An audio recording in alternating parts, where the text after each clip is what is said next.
Why ChatGPT is destroying your dating and your relationship life. Have you ever asked ChatGPT what you should text a lady back on Hinge, how to deal with a certain situation? And did you realize that you're still single? ChatGPT can't help you find the right girlfriend or wife. The texting sucks, and I have 15 reasons why that is and what you can do instead. Number one, ChatGPT's texting, and most AI's texting, is very generic, polite, and attraction neutral. We've tried it with a bunch of different clients. Oh, I see you like hiking. Perhaps we could share a blueberry juice during our next hike. It's terrible. Next, it can't break social conditioning and nice guy programming. It is not able to call you out on your unique blind spots. Next, it doesn't teach you how to handle chaos, conflict, and tests. It doesn't understand it. AI is amazing for a lot of different things, don't get me wrong. But for example, I have a friend, he's the best weight loss coach in Germany, extremely scientific. And he says ChatGPT 40-50% of the time gives you absolute and utter factual nonsense. And the same is true in dating. So even though in one moment it might actually be accurate, the next moment it's going to destroy something for you. And it's going to give you either a PC response, it's going to destroy attraction, or just some other nonsense that's just not based in actual reality. I've helped 500 to 600 clients from 45 different countries. I've grown a brand of over 2 million followers across all social media networks. I have actual real experience and real pattern recognition that AI, as of today, 2026, doesn't have. In 5 years, that may be a different story. Next, it creates the illusion that dating is about saying the right thing. Have you ever asked yourself, if you see somebody talking to a woman, what did you say? I do in-person events sometimes where I help men approach in person. We work on their in-person communication skills. Most of the coaching I do is obviously online, but if we do a boot camp, for example, in person, be that in Miami, as we just did in December, or in New York, or anywhere else in the world, which is one of my favorite ways of teaching, by the way, constantly when I go and do an approach and I demonstrate and I get the number of a really attractive woman, then guys come and ask me, what was your opener? What did you say? As if there's like a magic combination of words that's going to make her open up. That's the thing. Yes, your verbal game matters. Yes, uttering the right things matter, but the principles behind it, as in how you open up different conversational threads, that you assume the burden of the conversation, that you don't run out of things to say, that you say the thing nobody else dares to say, that you become a polarizing, that you become more radically honest. Those principles matter so much more than the precise choice of the words. Next, it can't push you into the discomfort that actually challenges you. ChatGPT or other apps, they're actually quite conforming. If you think about it, it can make you feel productive while avoiding discomfort. It can feel like progress, self-improvement, intelligence, and working on yourself, but you're actually not approaching, you're not doing the right texting, you're not doing the things that actually give you the result, like watching a video. Watching videos, using ChatGPT, it's all amazing. Education is amazing, but it's a very basic first step. The only thing that's going to get you a result is action. Eventually, you'll have to start taking action. Be that an in-person approach, be that building a really strong Hinge profile, be that learning how to text, be that studying the dynamics of attraction, doing the thing. Yeah, I guess studying the social dynamics of attraction is part of taking action, if you will, but if you're not practicing it on dates, if you're not getting at least one quality date a week, you are mentally stuck. And you're telling yourself that you're already doing all right. For example, I trained my ChatGPT to call me bro. Hey bro, yes bro. It is very affirming. You're already doing great, man. Unless you're really extremely intelligent at prompting it, you might say, David, I'm a software engineer. I'm an engineer. I'm a business owner. I'm very good at prompting it. Even then, it has an affirmation bias. Next, it doesn't diagnose the real problem. It will answer the question that you give it, but it won't go a level deeper. You might come to me and say, David, how do I solve this texting situation? What's the follow-up? And yeah, there are some really genius follow-ups texts that you can send. For example, on Hinge, if she hasn't responded for a week, or you go to all of your conversations on Hinge that haven't responded, and then you write serious question, ... why are you on Hinge, ? You're going to recover quite a lot of them, and you're actually going to be able to get dates. Not all, but a substantial amount. While that makes sense, the real answer is, why did so many of those conversations fizzle out in the first place? The real answer is, your profile sucks. The pictures suck. That's the real answer. But it's going to give you the treatment of the symptom as opposed to the solution. If I go to ChatGPT and say, hey, I have, what do you call it? Like a rash, which I had when I was younger, on your, on what's called the inside of your elbow. Just take cortisone, the way the German dermatologist told me however many years ago when I was extremely young. And I realized that, hey, just put steroids on it, put cortisone on it. I realized that's a symptomatic treatment. There must be a cause to it. And then I figured out, oh, I was dairy intolerant in addition to being gluten intolerant.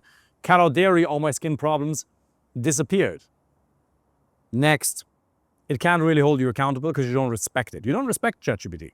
You don't respect an AI. If you have a real coach, somebody's holding you accountable, you respect that person. Giving that person your word that you're going to execute, making a time commitment, making a monetary investment, that's going to get your ass to take action. A real human being is holding you accountable, is always going to be much more powerful, and is going to get you to do the things you actually already know to do that you're not doing, than just having a nice conversation with ChatGPT when you're at home alone while all of your friends are on the date with their wives and you're sitting at home. You're about to make love to yourself watching videos on the internet. And so you're trying to distract yourself with ChatGPT until you do return to those videos and you do connect to yourself. I mean, your hand is a 7, right? So not that big a deal. No, it is quite a big deal because you're scrolling through Instagram and you're watching other couples having a great time, going on dinner, posting about it, their Instagram stories. And you're there, alone, at home, in January 2026. When are you going to change? How much longer? Your choice. ChatGPT can't train presence, masculine energy, and leadership. It can't do that. How are you supposed to learn that from a machine? And by the way, I believe all of that is going to be possible in 5, 10, 15, 20 years. At some point, AI is going to be able to do all of that. In 10, 20 years, at some point, AI is going to be able to do those things for us. Elon's talked about this. Robots plus AGI are going to be able to do almost any task we humans are able to do a gazillion times better, fine. But not as of today, and unless you want to wait 5 or 10 years to then ask a robot how to do it, I suggest you find different ways. Next, it can't call you out when you're lying to yourself. Another big one. I was on a call with the clients yesterday. It was an amazing call.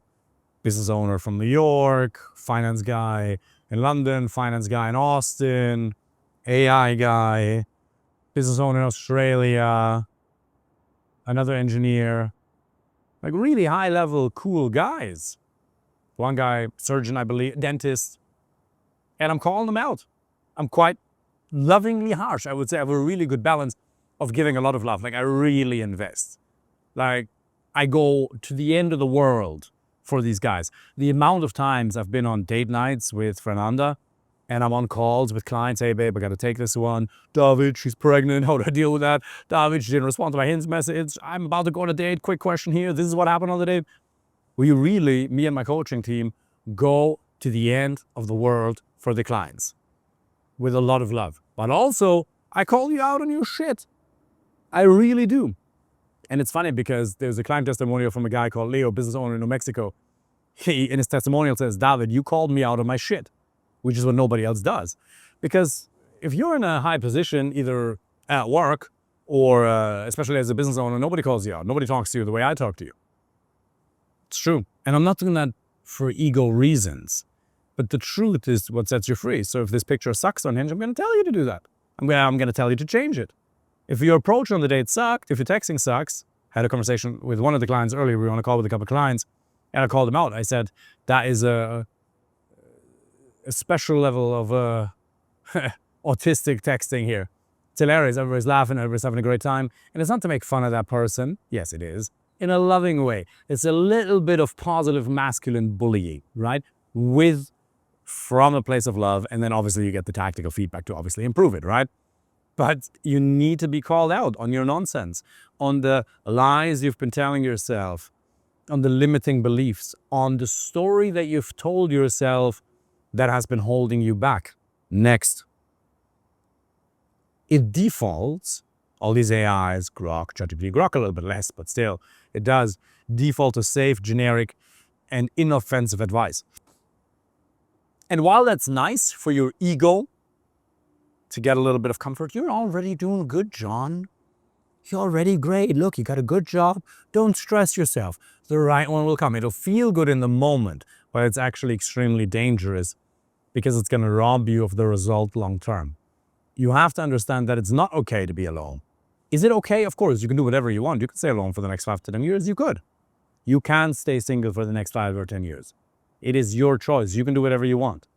But if you are not okay with it because you don't want it, then understand that it isn't okay. So getting actual real feedback is extremely important. Next, it doesn't feel the emotional temperature of the interaction. It can't really sense it because it doesn't have the same pattern recognition. And it doesn't, when you break down a real life situation, so this was the first one with via text that I just talked about, and now this one is about the subcontext. You tell her, hey, I went here with her, and then we did this, and then we did that. It doesn't have actual real life experience, as good as it is. And don't get me wrong, ChatGPT is amazing for a lot of different things. I use it every day. It is absolutely amazing, just not for dating. If it was a solution for dating, you'd already be in a relationship. So listen, if you're a man who's doing well in your career or your business, and you actually want to find the right girlfriend or wife without wasting your time because you're sick of being at home alone, maybe at Christmas you were watching how your mom and your dad look at your siblings just a little bit different than the way they look at you. You see them with their kids and you want that too. You want to have a family of your own and you want somebody to share life with. Then click the link underneath this video and apply for a free initial consultation.